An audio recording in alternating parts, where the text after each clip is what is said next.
friends, welcome back to Moon Magic Spirit, and if you are new, welcome. My name is Meg, and today we are going to be talking about and making our own black salt.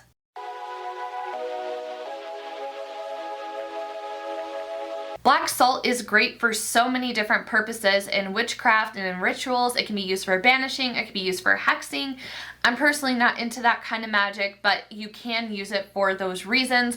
I personally like using black salt for protection. It is fantastic for protection. So in today's video, we're going to be talking a little bit more in depth about what exactly it is, how you can use it, and more importantly, how you can easily make it at home. So if you are excited and you are not subscribed, hit that subscribe button. If you are subscribed, give me a like if you are excited for more videos like this and how we can kind of broaden our witchcraft experience and knowledge together.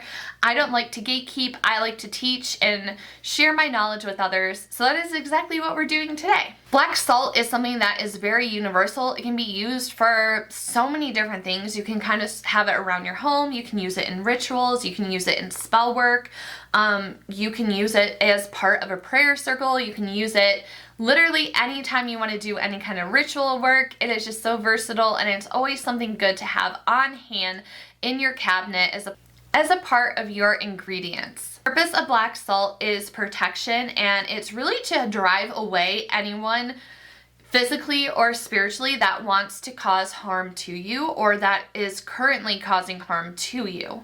So one thing that I really appreciate about black salt is that it's easily accessible. It's something that you can make yourself, and I guarantee you have so much that you can use that is already around your house. There's very little things that you need to purchase for this. And most importantly, I love sustainability. Sustainability is such an important part of my practice. I don't like having ingredients go to waste. I want to reuse what I can reuse, what is good to be reused, and finding different ways to repurpose things.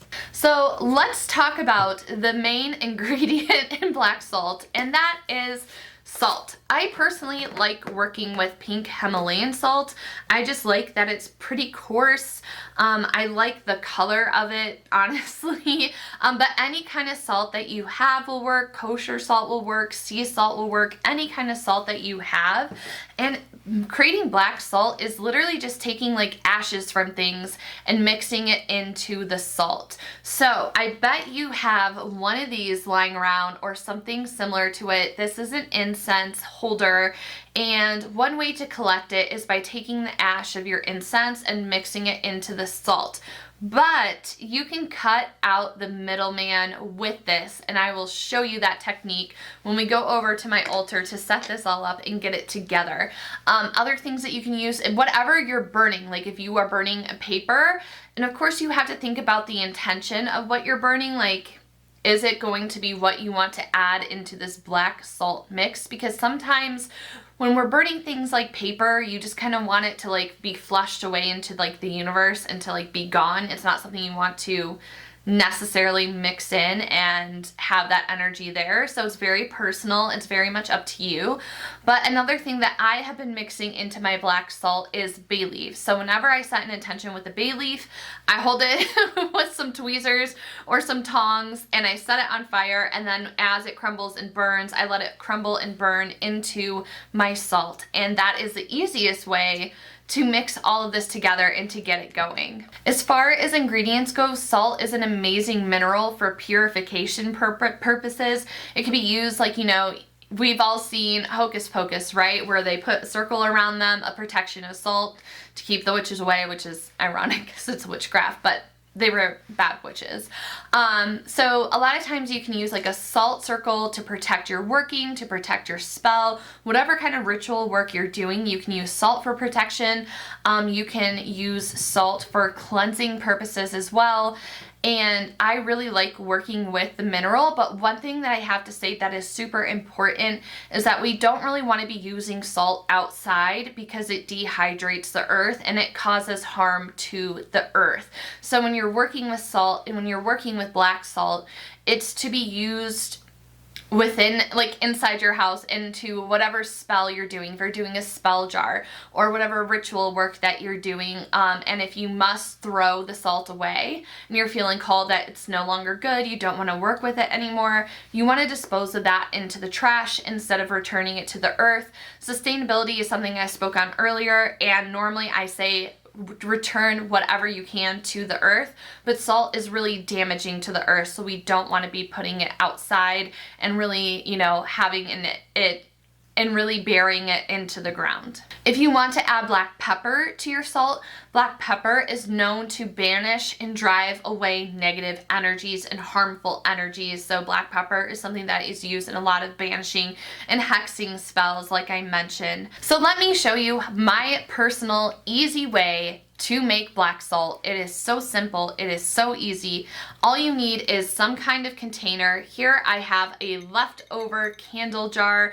Again, sustainability, finding so many ways to reuse things that are around our house. This is a candle jar. I cleansed it physically and spiritually, so that is very important to do, kind of setting the intention, like this is going to be collecting black salt that I'm going to be using for protection and blah blah blah, like whatever your intention is. And then I filled it about halfway with the pink Himalayan salt. Now I mentioned this, an incense holder. Well, my friends, the easiest trick in the world is to actually take your incense and just stick it into the salt itself, into this little concoction that you made, and as the incense burns, the ash will naturally fall into the salt. So it's just such an easy go-to way of collecting this and making it so you're not like having to scoop the ashes off into salt, which is what I was doing before, and I was like, this is so messy, so much extra work, when I can just have the incense sticking out of there and it does the work for me. And what I'd like to do is when it's done, I will take the stick from the incense and stir everything around to give it a good mix. And whenever you feel like you're happy with your ratio, you can empty this into a spell jar and start the process over and just have endless black salt to work with. Ingredients that you can use to create black salt is black pepper, activated charcoal, and then just like if you have like a cast iron cauldron, any leftover embers or burnings from that, like I said, bay leaves is something that I personally use. And you can also use a mortar and pestle to grind things, but for me, because everything is already so ashy and the salt is so fine, I don't really need to grind it together. When you're getting ready to use it, you could grind it together to really set your intention while you're doing the motion of mixing and grinding the things together. Another great thing with mixing the ash into the salt is that when you're, for example, if you're using the bay leaf example, you already had an intention or working that you're doing with that bay leaf. So like that intention and that ash is already being mixed in and added into the salt. And it's the same thing when you're lighting incense. Like if you just want to light it just to light it, that's totally fine. But another thing to think about is lighting your incense with an intention set to it, and then that ash is carrying that intention that you're then putting into your salt to mix together for future workings. And one other thing that I want to make very clear is that this is not to be consumed. So I want to make that very, very clear. Do not consume this.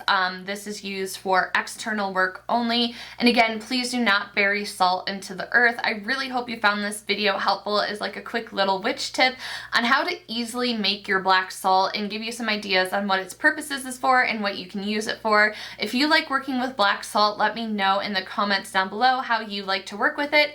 And if there are other things that you mix into your black salt that I didn't mention in this video, I like to, build a sense of community here on my channel, and we can all learn from each other, and I love that so much about being able to share on platforms like YouTube and Instagram. So without further ado, thank you so much for your time and energy in this video, and don't forget to subscribe if you missed out, if you want to see more videos like this, and I will see you in the next one. Bye everyone, and stay safe.